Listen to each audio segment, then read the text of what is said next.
got Prime, boys. We got Prime. What?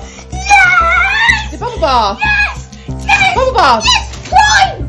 Prime energy drink. It has been pulled from grocery stores. The caffeinated beverage might not be safe for kids. So Logan Paul's billion-dollar drink empire just straight up collapsed because of one ingredient that should never have been there. And we're talking about a drink that had desperate parents paying $1,500 on eBay for a single bottle back in 2022. Today, you can buy that same bottle for 40 cents in the bargain bin. Now let me tell you about Logan Paul and KSI, two YouTubers who turned their online beef into real violence. I'm talking massive boxing matches, trash talking that got personal, real grudges that played out in front of millions of fans who picked sides. These guys genuinely seemed to hate each other, or did they? In January 2022, boom, they go live together on Instagram. 500,000 people tune in expecting another fight announcement, right? Instead, Logan and KSI hold up matching neon bottles and announce they're now business partners, launching Prime Hydration to take on Pepsi, Coke, and Gatorade. Here's the thing though, kids had literally grown up watching Logan and KSI for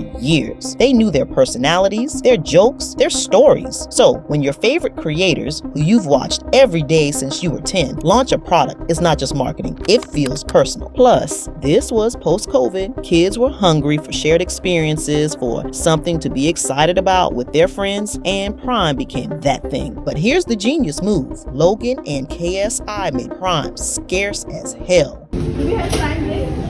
Oh, it's sold out. Okay. They turned Prime bottles into the sneaker drops of the beverage world. Limited releases, exclusive store partnerships, constant sellouts, and scarcity equals status. If everyone can have it, nobody wants it. But if only the dedicated fans who camp out at 5 a.m. can get it, now you're flexing on everyone at school. What happened next was unlike anything the beverage industry had ever seen.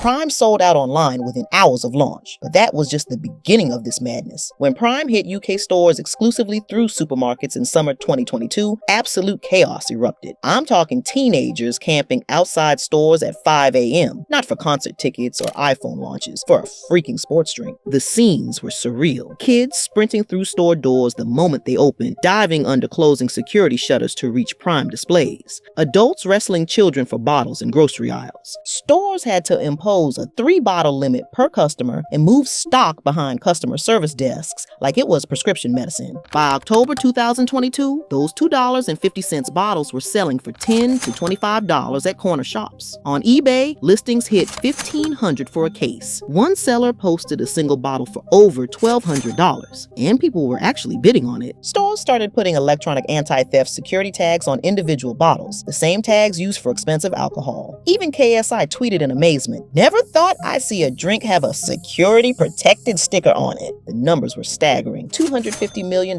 in retail sales in the first year. By 2023, Prime was valued at $1.2 billion. KSI claimed Prime was outselling established brands in certain UK stores. This wasn't just a drink anymore, it was a cultural phenomenon. Prime became the ultimate playground flex. But at the height of Prime's glory, Logan and KSI made one critical decision that would destroy everything they had built. Prime Energy. Same bottle, same branding, but with 200 milligrams of caffeine. That's more than 2 Red Bulls, double the FDA's daily limit for kids, all packed into a can that looked exactly like the regular Prime kids were already obsessed with. The average 12-ounce soft drink has about 30 to 40 milligrams of caffeine, and an 8.4-ounce can of Red Bull has 80. Prime Energy has 200 milligrams in a 12-ounce bottle. Logan marketed it as clean energy. The can said 18 plus in tiny print, but were sold right next to regular Prime, marketed by the same influencers. What could possibly go wrong? Well, a 14-year-old drinks Prime Energy and ends up in urgent care with heart palpitations. School nurses across the UK and Australia started reporting kids with racing hearts and anxiety attacks after drinking Prime Energy. Senator Chuck Schumer called Prime Energy a cauldron of caffeine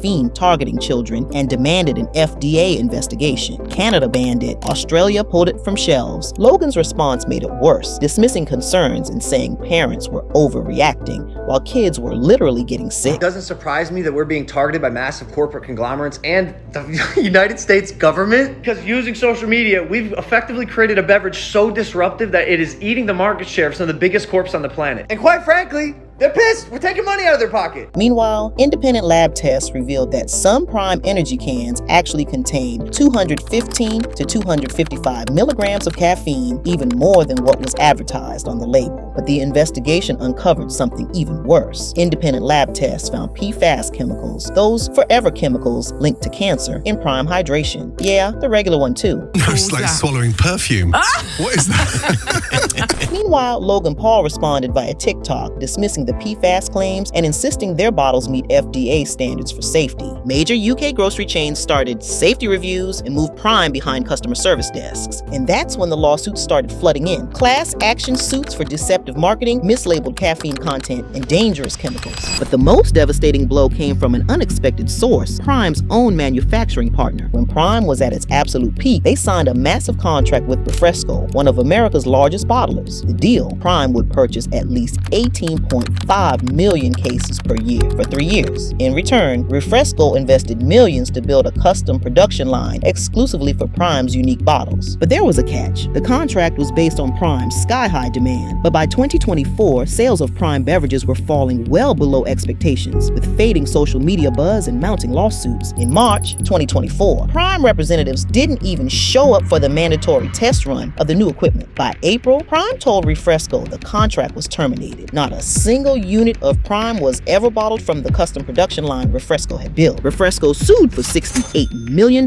covering their wasted investment and lost profits. The Prime empire was crumbling fast, but it wasn't the lawsuits that killed the craze among kids. Prime had fallen into the classic viral product trap. During peak hype, investors and partners pressured them to scale fast and capture market share while the buzz was hot. But scaling meant Prime went from impossible to find to available everywhere. The artificial scarcity that made it cool, gone. No more 5 a.m. queues, no more playground status symbol. Prime's sales crashed globally. Revenue dropped 70% in the UK alone. The product that made kids fight in store aisles because it was rare became just another drink in every gas station, and boom, sales went poof. That is wild. So what do you think? Is this just another Logan Paul project where he cashes out before the crash? Or is Prime simply a disruptor that big business wants to end with controversy? Let me know in the comments.